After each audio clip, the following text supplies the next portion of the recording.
Hello friends, welcome to Smart Class. I hope you're all well. In today's video, we're going to discuss figure of speech. Now, today the topic is figure of speech, and you can find also in your different exams. Now, let us start without taking much of the time. So, what is figure of speech? Figure of speech is a creative expression. You can find the example is also there. Like when I write here, he works hard. So he works hard is a sentence, and the meaning is that वो बहुत मेहनत करता है, right? Figuratively बताया जाता है, that means figure of speech के साथ बताया जाता है. सो इसका यूज हम ऐसे कर सकते हैं कि he is a machine at work. That means उसको मशीन की तरह कंपेयर किया जा रहा है. So he is a machine at work. So what is figure effective, vivid and impact beauty. अब अगर ये सेंटेंस ऐसे बताया जाता है he works hard, तो एक सेंटेंस सही था, ग्रामेटिकली करेक्ट है. बट व्हेन आई से he is a machine at work, तो ये और भी ब्यूटीफुल हो गया. Understand? Now one all the figure of speech, but before that you must subscribe the channel and you must share the video with your friends. So first one is simile. So what is simile? Simile is a figure of speech that we use where two unlike things are compared, and here we use like or as. तो simile में like और as use किया जाता है.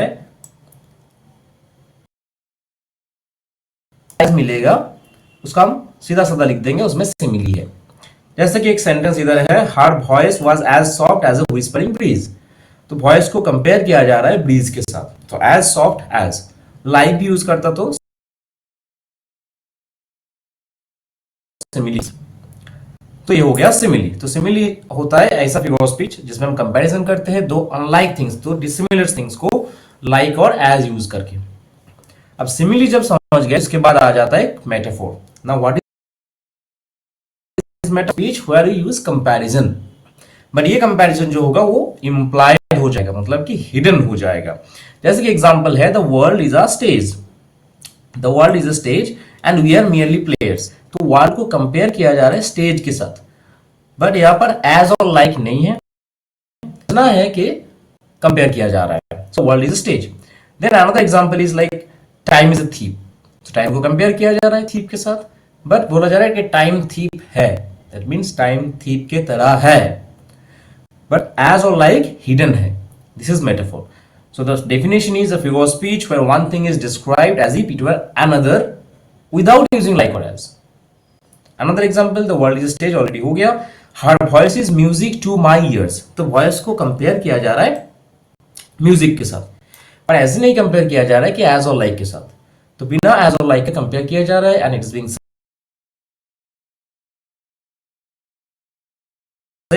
Now I go to the next, and that is personification. तो personification जो word है, personification में person देखने के लिए मिलता है. You can find a person. तो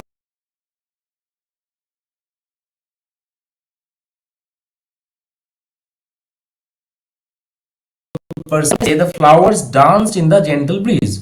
तो flowers dance नहीं करता है. In the real life, the flowers do not dance. But here in the sentence, we can find the flowers are dancing. तो फ्लावर्स का जो डांस करने का जो क्वालिटी दिया जा रहा है, ह्यूमन बीइंग से लेके दिया जा रहा है. So we are assigning some human quality to non human entity और नॉन ह्यूमन आइटम्स, जैसे कि flower. Okay, then the last one, the moon peers over the night. So the moon cannot watch. We can watch, but here in the sentence the moon is watching. तो ये जो watch करने का, देखने का जो क्षमता है, ये क्षमता मून को is personification. Okay, so you go to the next again. So next is hyperbole. Hyper का मीनिंग हो जाए थोड़ा ज्यादा, हाइपर सेंसिटिव जैसा होता है. So hyper, a deliberate exaggeration. Exaggeration means we are बढ़ा चढ़ा के बोलना. जैसे कि I have told you a million times to clean your room. ये हमें सुनने के लिए मिलता है घर में, when your parents complain you कि घर साफ नहीं करते हो, ये नहीं करते. So I have told you million times to clean your room. तो 1000 बार, 100 बार, लाखों बार कौन बताए? But in our figurative expression, in our figurative language we use have told you a million times. तो मिलियन टाइम्स जो ये हो गया, ये हाइपरबोल हो गया, मतलब एक्सेजरेशन हो गया। जैसा कि I am so hungry I could eat a horse. अब ये तो सही नहीं हो सकता है कि मैं इतना भूखा हूं कि बताया जा रहा है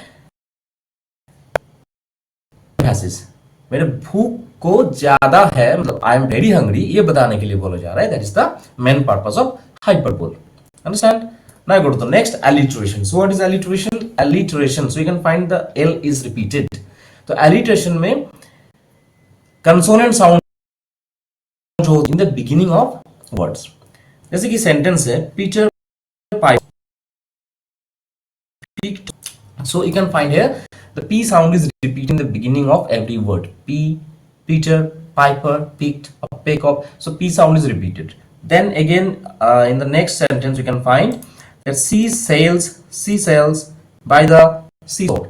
So C S sound, again SH. So the sound is considered in the beginning of words. So this is an example of alliteration. तो alliteration क्या करता है? सेंटेंस में रिदम देता है। ओके, सेंटेंस को और भी पोएटिक बना देता है। नेक्स्ट होता है ओनोमैटोपिया। What is onomatopoeia? जैसे कि एक सेंटेंस बताया जाता है द क्लॉक टिक्ड। तो ये टिक जो साउंड है, क्लॉक का जो साउंड होता है टिक टिक टिक, तो टिक एक वर्ड भी है and tick is also a sound. तो एक वर्ड जिसका साउंड भी सेम है, मिमिक करता है,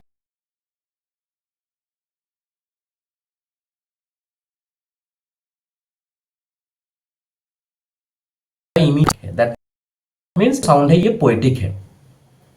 another example is the snake slithered away letting out a faint hiss. तो ये सांप का जो आवाज है वो हिसिंग साउंड होता है। तो हिस एक सांप का आवाज भी है और साथ साथ ये एक वर्ड भी है। तो same sound, that is onomatopoeia. Okay, onomatopoeia हो गया। अब इसके बाद आप आते हैं ऑक्सीमोरन में। ऑक्सीमोरन होता है कंट्रास्ट के ऊपर। कंट्रास्ट मीन्स ऑपोजिट, और ये ऑपोजिट ऐसे काम करता है, समझ लो कि मैं एक सेंटेंस बोला लाइफलेस लाइफ और एक फ्रेज बोला lifeless life. Lifeless opposite word है, पर दोनों साथ साथ बैठ रहा है। अ लाइफलेस लाइफ, जैसा कि living dead. Watching the horror movie felt like encountering the living dead. Living is the opposite of dead. तो लिविंग और डेड जब एक साथ बैठ रहे हैं तो इसको बोला जाता है जक्सटापोज्ड। सिटिंग टुगेदर, एक साथ बैठने को बोला जाता है जक्सटापोज्ड। तो एक सेंटेंस में two contradictory terms are combined, इसको हम बोलते हैं oxymoron. Okay, next we come to irony. So what is irony? समझ लो कि आज का दिन, आज बहुत बारिश हो रहा है, थंडरस्टॉर्म हो रहा है और बहुत गर्मी है, और मैं बता दिया कि what A pleasant day it is, तो ये हो जाएगा आयरनी। दैट मीन्स मैं जो बोलूंगा, what I will tell, it will mean something else. तो जो बताया जाएगा उसका ऑपोजिट मीनिंग आ जाएगा, राइट? आयरनी हो सकता है वर्बली, जैसे मैं अभी बोला वर्बल हो गया। सिचुएशनल हो सकता है, जैसे कि एक फायर स्टेशन। फायर स्टेशन का काम क्या होता है? टू एक्सटिंग्विश द फायर, आग बुझाना। अब एक फायर स्टेशन अगर खुद ही जल जाता है तो ये सिचुएशनल आयरनी हो जाता है। तो irony means expressing the opposite of what is meant, और इसका रीजन ये होता है ह्यूमर क्रिएट करने के लिए और often to create sarcastic effect. This is the purpose. Now next we come to pun. तो पन में क्या होता है? एक वर्ड जिसका डबल मीनिंग आ जाता है। जैसे व्हेन आई से टू टायर्ड, टू टायर्ड, अगर मैं बोलता हूं I am to tired, it means I am very exhausted, मैं बहुत थक गया हूं, ये एक मीनिंग हो जाएगा। बट हियर व्हेन आई से my bicycle here, this is TWO, तो बाइसाइकिल बताने का कोशिश कर रहा हूं, पर ऐसे बताया जा रहा है जैसे लग रहा है कि बाइसाइकिल इतना चला है कि बहुत थक गया है। Bicycle is to tired, so this is the example of पन। तो पन होता है एक double meaning word, so it's a play on words. Okay, next and the last one for today is allusion. Allusion is a brief and indirect reference to a event or literary work.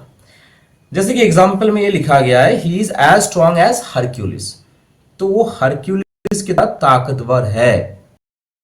Hercules एक past event Greek hero है।